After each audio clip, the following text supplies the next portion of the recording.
Let me say this plainly. If a control only works when people are perfect, it is not a really control. And honestly, this is one of the biggest gaps I see in companies. Not missing controls, but controls that look amazing on paper and quietly fall apart in real life. You know exactly what I mean. Processes that assume everyone reads every small email, never works under pressure, never forgets, never multitasks, and always follows the procedure step by step. Basically, controls designed for robots, not humans. On paper, everything is flawless. In reality, people are busy, deadlines are tight, priorities collide, and controls that ignore real life get bypassed. Not because people are careless, but because the control was unrealistic from day one. Let me give you a real example. There was a company with a control that required 3 separate reviews before a payment could go through. Sounds strong, right?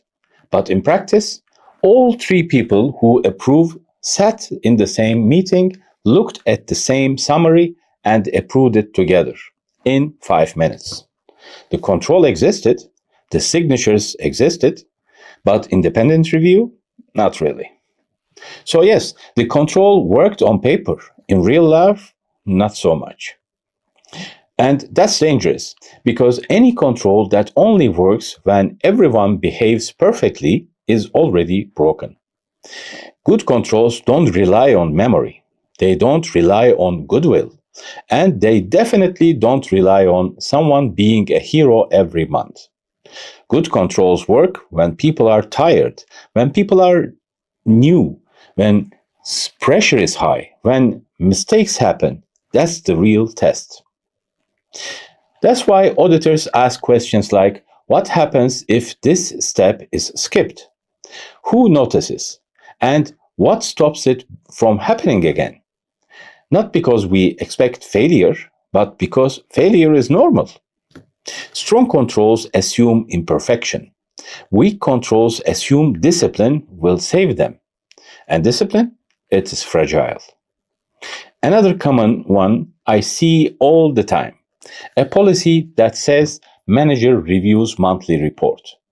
Sounds fine until you ask, what exactly do they review? What are they looking for?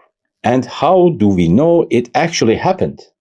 And suddenly, the answer gets fuzzy. Because the control depends on one person being diligent every single month. That's not a control, that's hope.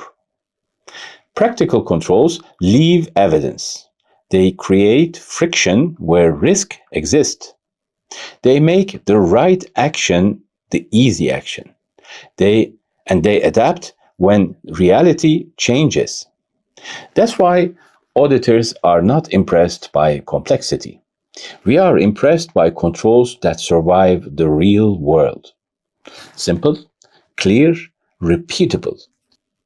So here is a question for you. Pick one control in your company and ask yourself, would this control still work if someone was new, rushed, or distracted?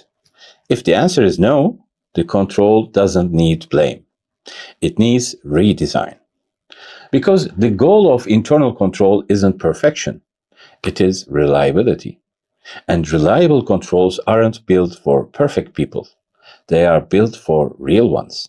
Thank you for watching.